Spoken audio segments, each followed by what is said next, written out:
Sunday, April 26th, and our reading for this Sunday service was this. Excuse me. Therefore, my brothers and sisters, you whom I love and long for, my joy and crown, stand firm in the Lord in this way.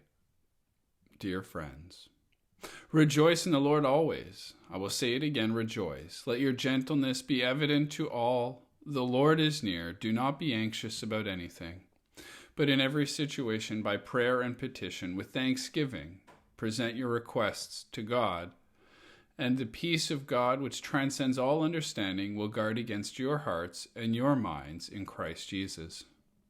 Finally, brothers and sisters, whatever is true, whatever is noble, whatever is right, whatever is pure, whatever is lovely, whatever is admirable, if anything is excellent or praiseworthy, think about such things. Whatever you have learned or received or heard from me or seen in me, put it into practice, and the God of peace will be with you. The word of the Lord. I was recently told that a prison cell is called a cell because it's linked to the Quaker idea of the monastic cell, somewhere one could find solitude. The thought was when someone seriously aggrieved the community, they could be sent off to a cell, to solitude, and that there they would find within themselves, provided by God, the resources to restore them to the community, or something like that. It's a bit of a caricature to put it this way, but it was almost like a mandated mystical experience. Go off into the corner until God speaks a word of wisdom to you. Think about what you've done. Since you won't listen to us, maybe you will listen to him. The reasoning is something like this. Some people find solitude to be a boon. When we choose to seek it out, solitude is often proving itself as a gift. A way to become quiet, to become reflective, to plan, to consider our position in the community and the cosmos. And this can be very humbling. This can be grounding, and it can be helpful. Often, by stepping away from our daily life, we can see it with fresh eyes, we can prioritize, we can come back to life more invigorated.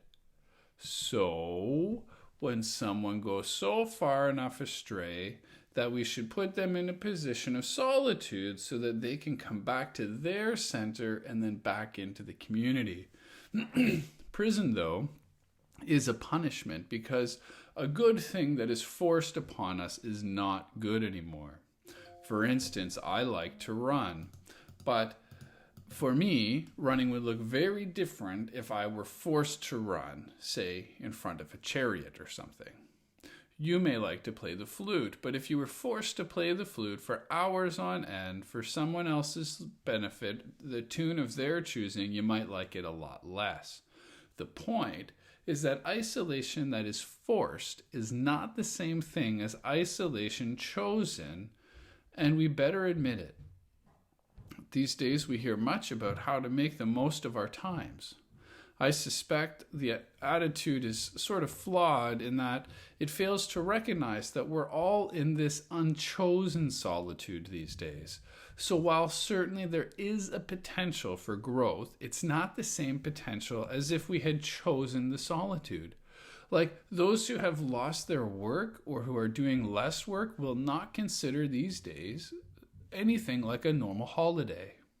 Any of us who have done groceries lately knows that in this context, even simple parts of our lives have become more complex and more stressful. There's a weight to these days. There's a burden on our shoulders, and we need to accept that, and we need to recognize that.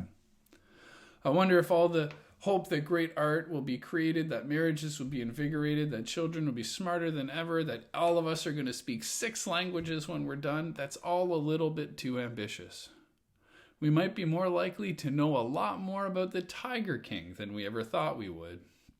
And yet, I too want to make the most of the time we're in. I believe part of being able to do so will involve coming to terms with or laying bare our anxieties and our worries. They may have to do with the pandemic, and they may not. They may be the pre-existing challenges in our lives that have become a little more acute in the situation we're in today. I would invite you to maybe pause this video and write down a list of things you're anxious about. If it takes you 10 seconds or 10 minutes, it doesn't really matter. For some people, this will be very short. For others, this will really hurt, and there are real anxieties that are keenly felt. I'm not asking you to share them with anybody. Of course, if you want to at some point share them with your closest loved ones or somebody safe, you can do that. But you're free to really just write down whatever it is. We're trying to share it with God first. Now I want you to write down one fear or anxiety that you would be embarrassed to admit to anyone. And finally, if you have the courage to do it, would you write down one fear that you are embarrassed to admit even to yourself? There are two actions that Paul points to the people here. First, he says that we are to trust the Lord is near. He's near in our trials, and thus we are to pray to him, and we're to leave our burdens, our fears, and anxieties with him. This will lead to a peace unlike any peace offered in the world, the recognition that the creator of the universe is with us. I find it helpful to do this through meditation. We can take a few deep breaths, repeating an important word. We can repeat an important word over and over and over again. Here's a mantra.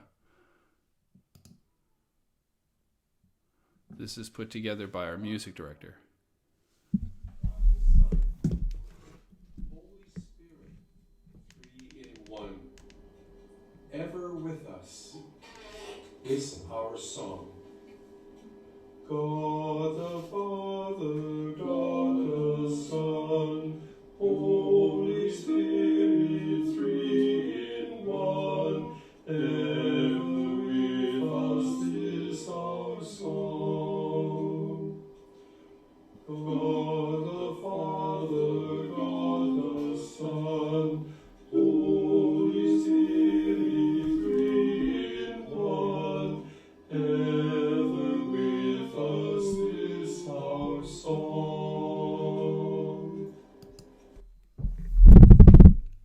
Now you could do whatever mantra you are familiar with or whatever you find comforting. The point is to recognize when we're in our moments of highest stress or anxiety, and to try to recognize that and bring it down, tone it down, bring it before God.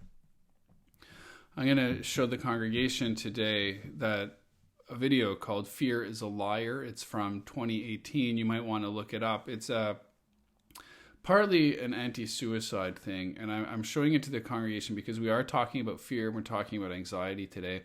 And I've read a few things that suggest that there's an expectation that perhaps there will be a spike in suicides with all that's going on in the world these days, and that concerns me. Suicide is something that is really quite close to my family and the story of my family. And so it matters to me. It takes about 4 minutes to watch that video. You might want to look it up on YouTube. I think that right now we need to be aware of the fears and anxieties that might be growing within us or within the people around us. And so this video might be helpful to you, and it might make you more interested or more willing to reach out to help from somebody else. And alternatively, if you're doing relatively well right now, perhaps a video like that is something you can use as a way to begin a conversation with somebody with whom you're concerned or about whom you're concerned. And so you might want to look that up. It's called Fear is a Liar, and it's from 2018. It's a music video. Now, the second thing that Paul calls us to do is to think about, pay attention to give bandwidth to those aspects of the world which elevate us, which honor, which are worthy of our attention. And that can be hard. There's a lot of garbage out there, but there are also things that are good for us. I want to invite you again to write some stuff down. I give you a few minutes, if you could take it, to write 3 gifts that you are thankful for today. Personally, I remember reading Silent Spring and being terrified at a Spring Without Bird song. I have to admit that I am delighted that this spring there's actually a lot less noise from traffic outside my window and a lot more noise from the birds that are in the air. Presbyterian Church in Canada staffer wrote this week about how she is delighting in the unfamiliar bird song outside of her downtown Toronto condo, where normally this soundscape is, shall we say, less inspiring. I want to encourage you to write realities that are truly grateful. I don't think it's helpful if you're a parent of children and you're struggling to say, oh, I'm so grateful I get to spend time with my kids. It's only a helpful practice if it's real, if it's something we're really grateful for. Maybe you're that parent and you're grateful that you got 10 minutes without them somehow today. And if that's true, that's okay. Let's recognize it, let's honor it, and let's actually be grateful for it. This is a practice that's only useful if we're honest with ourselves and no one is looking over your shoulder to double check what you're grateful for.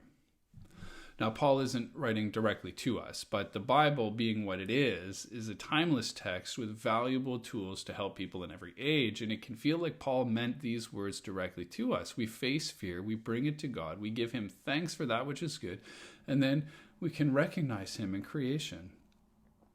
And so with the congregation, what I would do now is invite people to talk about where they have gratitude for God, and then I would close this up with a prayer about that. And so I would encourage you now to simply go back to that list of fears and that list of thanksgivings and offer them to God in prayer and in praise. And if you would share that with somebody, if you want to share it, that's wonderful. And if you don't, that's totally okay too. What we're doing here is supposed to help us get closer to God, work on our vertical relationship right now.